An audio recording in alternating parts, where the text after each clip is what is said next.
let's take a look at what Fidelity put together, showing us the Q2 2024 numbers to see how you match up. But then also we'll take another look at Schroders survey for 2024 and kind of look at all the concerns there. Let's look at some of the concerns that your peers have when it comes to retirement, and then let's talk through it a bit just to see what we can do to make sure that you are addressing all of these concerns and meeting the needs for your retirement goals. What I want to show you here is just kind of the base information that we're looking at with this report. Fidelity business analysis of 15.8 million IRA accounts as of June 30th, 2024. So that's what they're basing a lot of the information on.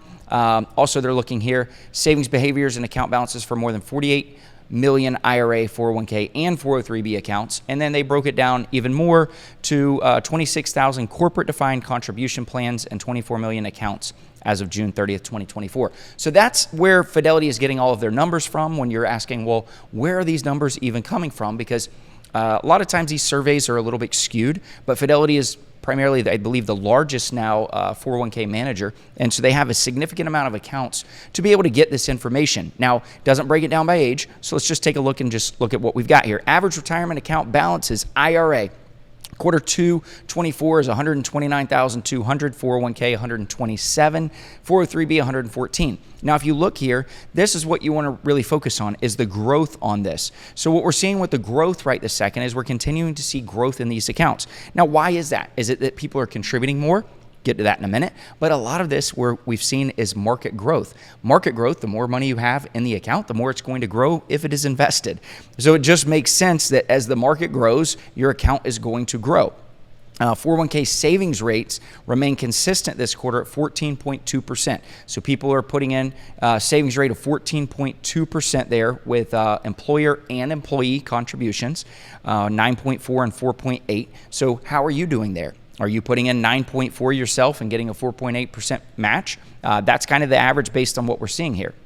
And so from there, long-term balances, this is interesting to see. For the Gen X, 15-year Gen X savers continuing to see their savings increase with an average balance this quarter of $554,000 compared to $543,400 last quarter. What that is telling me is, number one, yes, people are saving, but number two, the market is growing, and the people that have their money here are invested. Are you sitting on all cash because you're scared of the markets? How long is the runway here for your retirement? Those are things that you really have to think through and ask, because you have to have your money invested to be able to grow and get the opportunity to grow it for the retirement years. Don't take too much off the table, especially if you're 5, 10, 20 years out from retirement. Got to really figure that out on how much you need to take as far as risk goes to meet your goals. Gen X also increasing IRA contributions, 30% increase in total IRA contributions over the last year. Let me break this down for a minute, because I'm going to tell you a real concern I have seeing this though. 30% increase on the IRA. That's awesome. The problem is that some people have a 401k at their company that they're contributing to and also are doing an IRA. And if you're doing this wrong, if you make too much money, it's not that much of a threshold, but if you're making money and you're contributing to a 401k and you also have a pre-tax IRA you're trying to contribute to and get a tax break on that, that doesn't always work. Oftentimes, your contributions to your IRA account are considered post-tax. And so then you're going to put money in post-tax. It's going to grow tax deferred. So when you go to pull this money out, you have to keep up with how much money you have that's post-tax, how much money you have pre-tax in an IRA, and it can really skew things. I see this common with the people that have rolled over an IRA and they also have a 401k. Don't make that mistake. If you do, we can figure it out. We can work with you on something like that. We work with our clients on it, but it's definitely one you want to make sure that you're keeping track of. 401k and IRA created millionaires. Look here, increased by 2.5% from Q1, and IRA created millionaires increased by 6%. Again, a lot of this is market growth. If you've got $1 million and the market goes up, 10%, guess what? You just made $100,000. But if you only have $100,000 and the market goes up 10%, now you made $10,000. So the higher the account is, the bigger the account, the more that's going to grow there.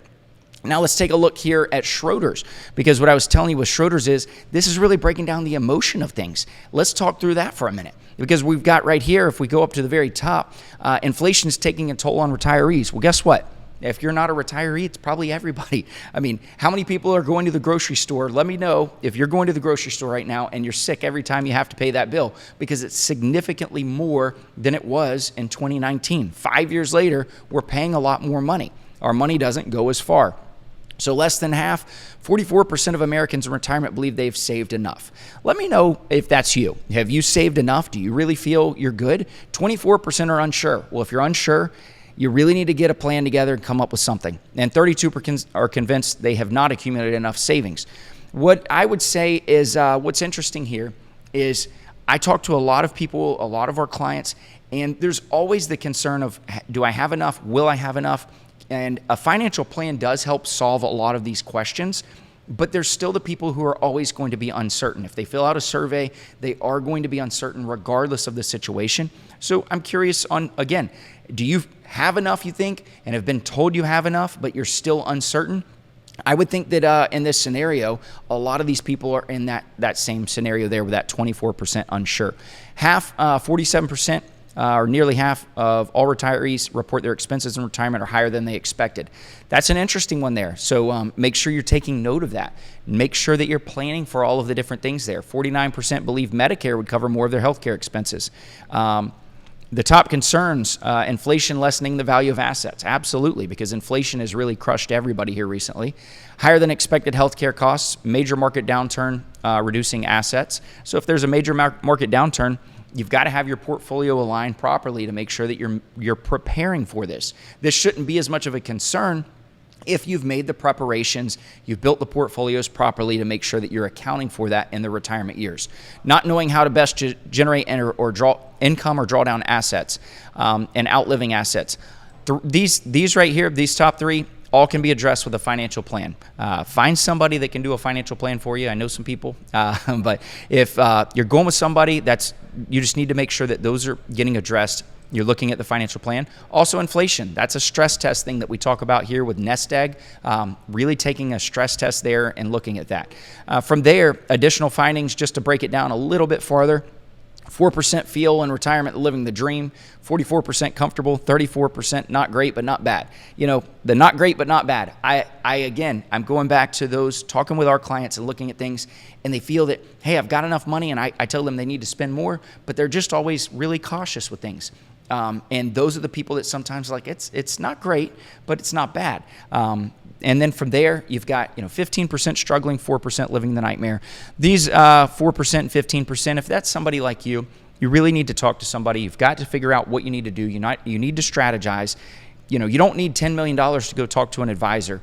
And I'm not trying to sell a service to you. I'm just telling you that you've got to find somebody that you trust here that can help you to work through this with you. And it may even be, we've talked about it before, and it's not what people always want to do, but creating some sort of side hustle, part-time job, something to help you make ends meet. Also, don't just be set on taking Social Security too early. Because if you're 62 and you've early retired, maybe you can go back to work for a few more years, delay the Social Security. That's going to increase your income. So those are just a few ways that maybe you can address these concerns there. I'm curious to know, though, leave it in the comments. Where do you feel you match up with this? I'd love to know.